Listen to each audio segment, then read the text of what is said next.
I met a gypsy. We had a little tech break and open up my phone. First thing I see, Roxon on a Yamaha 450 at what looked like Club MX. Thoughts? Yeah. Makes sense. I got a anonymous text, and I won't say who, but is there going to be a Cowie or a Yamaha, which I kind of knew it was going on. I knew he was going to try a Yamaha at some point. I didn't know it was going to be a club Yamaha. We don't know if it is or not. I didn't see the picture, but dude, it makes sense. Like for me, that team, low pressure situation, if he likes the bike, if they can do their certain things to the bike. He's kind of like Chad in a way, man. Yeah. He complains a lot about his bike, but he knows what he wants. But the difference between him and Chad is like he's won on some of the settings that he complains about. So you're like, as a team, you're like, holy shit, man, this guy won, but yet he's still complaining about the same bike, or the same part. So it might be an undertaking if he does go that way with club, but I know the guys over there, and I can tell you right now, those guys are willing to put the work in to have him, if he's on the team, to put him on the team. Because I don't care if people say, man, oh, Roxon's washed up. That's bullshit. The dude can win AMA races here at any point in time, Supercross especially. We see his raw speed all the time, his opening lap speed. It's unmatchable. It's insane. And now if he gets on a team that puts him in a different mood and he likes it and he likes the bike, who knows, right? We never know. Yeah.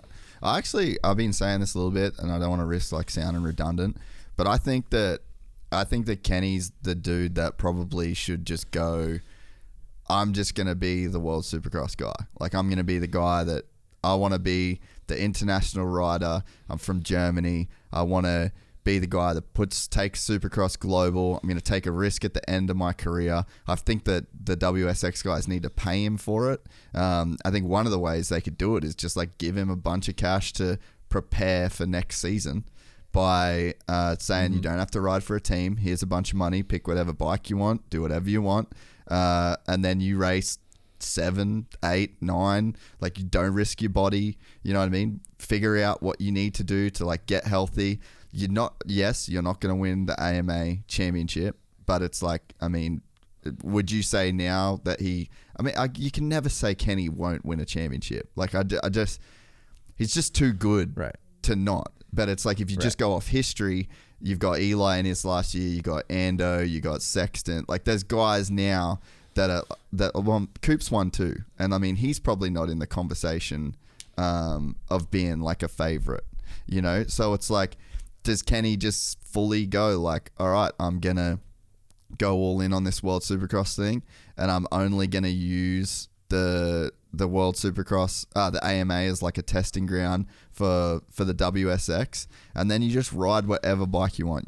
And then you've got a chance to put your own corporate sponsors on it, because I mean, he could get any parts that he wanted for sure. He could, if he chose to ride a Yamaha, he'd do whatever he wants. He's already got a nice motorhome.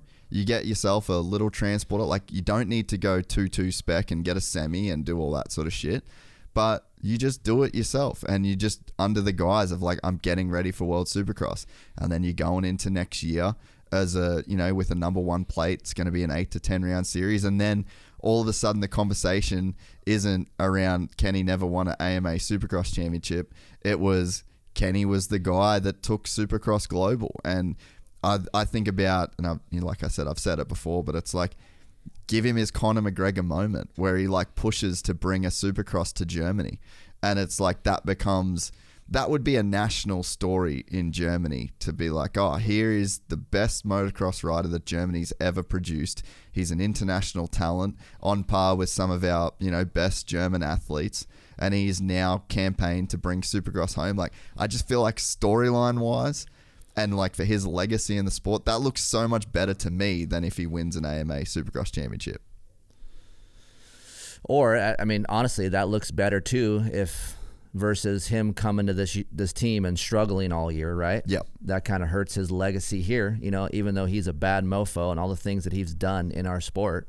I mean, you would never even, if you're new to this sport, you would never even know he was a foreigner. You would just think he is a guy living in Florida. You wouldn't even know he's German. Yeah. And for the most part, the dude's always cool, down to earth, down to rap with you, pretty chill guy. But you know that if he does, not great and just does decent, he's not going to be in a great mood. It's going to hurt his reputation, maybe the team or whoever he's on, because he's going to be bummed out. So yeah, it's not a bad thought. Like, I was thinking that same thing before you even said that. I wonder if he would just do WSX. But I think what happens is that these guys' pride, right? It gets in the way. Like, I know deep down I can still win. I believe that. Maybe we don't believe it, but they do. Yeah. I can win. I can beat Eli. I don't care what you say. I can beat Anderson. Like, whatever. Give me this bike. I know I have a good bike. I can win. That's what all they're thinking. Like, I don't even think the money, and the money is a factor with all these guys, but when it comes down to it, they're racers. And the money is there and they need that, but I think they want to go race and they want to be the best. And then the money comes with all of that, right? Like, I just think there's too many good guys now, and Roczen's getting older. He can win races, yes, but is he going to win a championship? Probably not, unless other things happen to the other guys that we were talking about. He is still capable of winning on any given night, but stringing 17, 16 rounds together, difficult. And for whatever reason, he's been through hell and back with his injuries. I just think those things have added up over time, and now we're here, and it's just hit and miss. Now we get Roczen. We've seen it all year. Great speed, raw speed's great. Fitness, don't know which one you're getting. We don't know which guy's coming, right? So I don't know. Yeah, and I think that's a good point too. Like, because we've kind of seen the trend, of guys that they hang on too long, and then they'll go from factory team to satellite team to the satellite team doesn't work, and then they pull out halfway through, and they just fizzle out into nothing. And it's almost like he could just take control of the narrative himself. And then I think he's already done that by ripping up. There was $1 million Honda contract. You know what I mean? Like, he ripped that shit up and said I'm doing this for the fans and blah, blah, blah. I think that, there's other storylines at play at HRC that probably went into that decision. And then it's so in my opinion, he's halfway there. Don't go to a Club MX. Keep all your own sponsors. Do your own. No, that's saying if it's Club MX. We don't. He could just be riding a Yamaha at the track. But it's don't go to another team at all. Pick the bike that's best for you. And then imagine how dope it looks if Kenny comes out, already says he's not doing the full season, wins A1. Then he's 5th or 6th at San Diego or whatever, and you're we tried some different shit. It really did. He's got just a built-in excuse for every time he does shit. And then when he wins, it's I was feeling good. This is what I'm capable of. I know this is what I'm capable of. And then it's he could just own the narrative, whether it goes good or bad the entire year. You get sick, just take a couple rounds off. You know what I mean? You want to go on holidays, take a couple rounds off. But every time, and then I think the WSX wins when Kenny's on the podium by just saying, I'm only here to prep for World Supercross. I'm only here to prep for World Supercross. It's he's just fully taking control. It's almost like he's hijacking the sport for himself. And I just think that there's so few opportunities where you get to fully control the narrative in the way that Kenny would be able to if he kind of went down this road. Look at any sports, any sport, ball and stick, motorsports. How many guys have been able to go out on top in their prime? There's not very many. Yeah, not very many.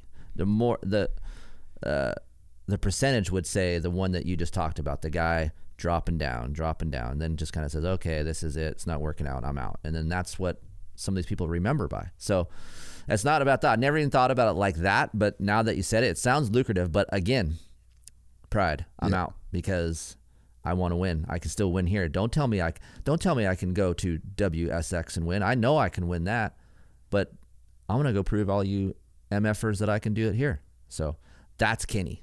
Yeah. That's what he's doing, right? Just like when he ripped the contract out for Honda. I'm going to show you. Same thing with this, I feel like. He's going to show us. I don't know. But I love him in our sport. We need him in our sport. People are like, oh, you should retire. And dude, we need that kind of guy in our sport. He makes it better. Yeah, he makes it better, man. Like, unbelievable talent. I love watching him ride. Unreal to watch ride. Like, watching him in Oz, man, I'm just like, dude, how many guys can ride hardpack like that? Like, it's insane. Like, he's so good. Dude, the way that he was hitting the whoops, like, we're all just and I've seen so many fucking Supercross races in my life, and it was just, it was like moto pornography watching him hit these fucking whoops, bro. All you could hear was his chain slapping. That's it. He carried so much entry speed that it was just chain slap. That's it. A little bit of throttle. And then just boop, off the last one, 2-wheel slide, no throttle, boop, over the single. And you're just like, fuck off. It's so sick. Yeah. So it's like, to even have anyone say that dude should retire from the sport, eat a dick. Like, get the fuck out of here. Right. Seriously, you're not a fan of the sport, because I want to watch him ride. I want to see him ride, like, especially if he's on a new bike, dude. Like, World Supercross or not, like, he's gonna be on a new bike. That's intriguing to me as a fan. I want to see how he rides a Yamaha or Coway or whatever he's gonna ride. It's gonna be awesome. If you enjoyed this content, please like and subscribe. And to listen to the full 3-hour podcast, search Gypsy Tales in your favorite podcast platform or click the link in the description below. Gypsy Gang.